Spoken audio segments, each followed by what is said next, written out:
Hello bachcho, how are you all? This is OP Gupta, your math mentor on this beautiful channel of yours, Mathematician by OP Gupta.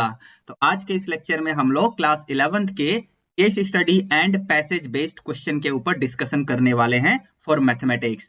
तो चलिए आगे बढ़ते हैं अपनी class में।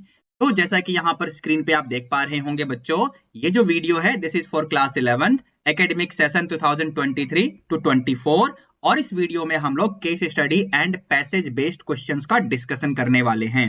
ठीक है बच्चों, अपार्ट फ्रॉम दैट अगर आप लोगों को केस स्टडी टाइप के क्वेश्चंस के पीडीएफ चाहिए तो आप इस वीडियो का डिस्क्रिप्शन बॉक्स चेक कर सकते हो। वहां पर आपको हमारा टेलीग्राम एंड व्हाट्सएप ग्रुप का लिंक मिल जाएगा, उन्हें आप ज्वाइन कर सकते हो। आपको केस स्टडी टाइप के क्वेश्चंस और टॉपिक टेस्ट एमसीक्यूज के पीडीएफ हमारे ग्रुप्स में मिल जाएंगे। मोर ओवर अगर आप लोग अपनी प्रिपरेशन को सुपर स्ट्रॉन्ग बनाना चाहते हो तो हमारी क्लास 11th की मैथ मिशन सीरीज की बुक्स और सैंपल पेपर की बुक को भी परचेज कर सकते हो, जिन्हें आप फ्लिपकार्ट या अमेजन पे ऑर्डर कर सकते हो।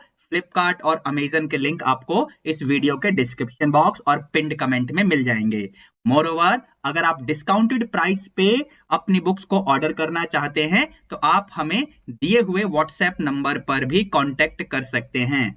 अब अपनी वीडियो में हम आगे बढ़ते हैं और क्वेश्चन की तरफ जाने से पहले सबसे पहले जरा इस क्वेश्चन का आंसर करो। इस प्यारे से क्वेश्चन का आंसर क्या होगा? सब्सक्राइब तो कर लिया है ना? अगर आपने इस चैनल को अभी तक सब्सक्राइब नहीं किया है तो फटाफट चैनल को सब्सक्राइब करके बेल नोटिफिकेशन प्रेस कर लो ताकि हर इंपॉर्टेंट वीडियो की अपडेट आप लोगों को टाइम टू टाइम मिलती रहे। मोर ओवर ये जो लेक्चर है मैं मिडनाइट में रिकॉर्ड कर रहा हूं, तो अगर आप लोग मुझे सपोर्ट करना चाहते हैं तो इस चैनल को सब्सक्राइब करिए, वीडियो को लाइक करके अपने सभी क्लासमेट्स को भी शेयर करो।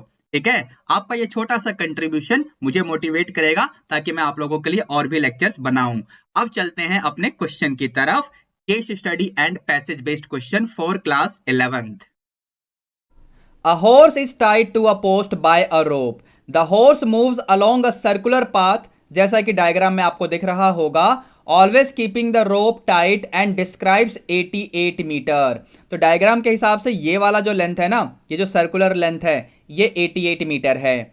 Based on the information given above answer the following questions. तो यहां पर दो क्वेश्चन है, चलिए जरा पढ़ते हैं। पहले क्वेश्चन में क्या बोला हुआ है? When the horse traces 72 degree at the center of circular path, find the length of rope। ध्यान से सुनना, जैसा कि मैं अभी आपको एक्सप्लेन कर रहा था कि ये जो सर्कुलर पाथ है ना ये 88 मीटर है। तो बेसिकली ये तो आपका आर्क लेंथ हो गया, यानी ए पार्ट के सॉल्यूशन में हमें आर्क लेंथ मिल चुका है 88 मीटर। ठीक है, और यहां पर angle theta which is 72 degree. अब 72 डिग्री को हमें कन्वर्ट करना होगा रेडियन में, तो इसके लिए हम क्या करेंगे, हम इसे पाई अपॉन 180 से इस तरीके से मल्टीप्लाई कर देंगे, तो ये आपका आ जाएगा 2 पाई अपॉन 5। ठीक है बच्चों, अब सिंपल सा फॉर्मूला है। फॉर्मूला क्या है, याद है आपको?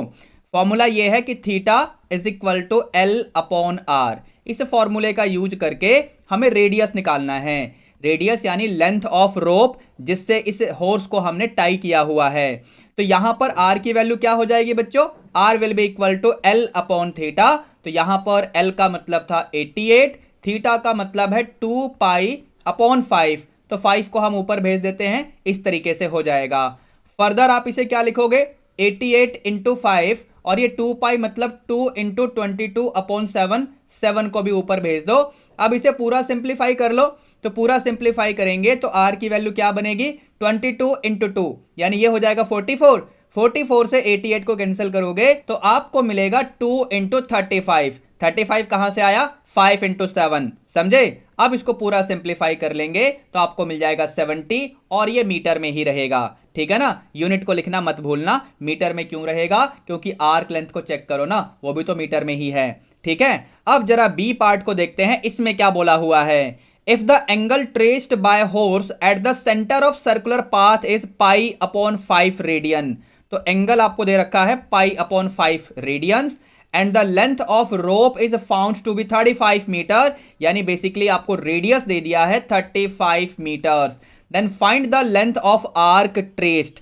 सो अगेन यहां पर भी फॉर्मूला क्या लगेगा, formula will be theta equals L upon R. यहां से आपको आर्क लेंथ यानी एल निकालना है, that will be equal to R into theta. अब आपके पास r की वैल्यू ये रही और थीटा क्या है, थीटा इज पाई अपॉन 5। इसको सिंप्लीफाई कर लोगे तो ये हो जाएगा 7 पाई मीटर्स। अगर आप पाई की वैल्यू पुट करोगे तो क्या बनेगा ये, तो पाई की वैल्यू पुट करेंगे दैट इज 7 इंटू पाई, पाई है 22/7, इसको सिंप्लीफाई कर लोगे तो 22 मीटर। अपना आंसर आप यहां भी छोड़ सकते हो या 7 पाई मीटर्स यहां भी छोड़ सकते हो, ठीक है ना। तो इस तरीके से इस पूरे क्वेश्चन का हमने सॉल्यूशन आपके साथ डिस्कस कर लिया है बच्चों। आई होप आप लोगों को ये पूरा क्वेश्चन सही से समझ में आ गया होगा। और अब इस वीडियो को लाइक करके इसे अपने सभी क्लासमेट्स को शेयर करके आप मुझे सपोर्ट जरूर करेंगे। अपार्ट फ्रॉम दैट इस चैनल को सब्सक्राइब करके बेल नोटिफिकेशन भी प्रेस कर लेना, ठीक है बच्चों। चलिए मिलते हैं अब हम नेक्स्ट लेक्चर में। Till then be good, take care, all the best. Thank you बच्चों।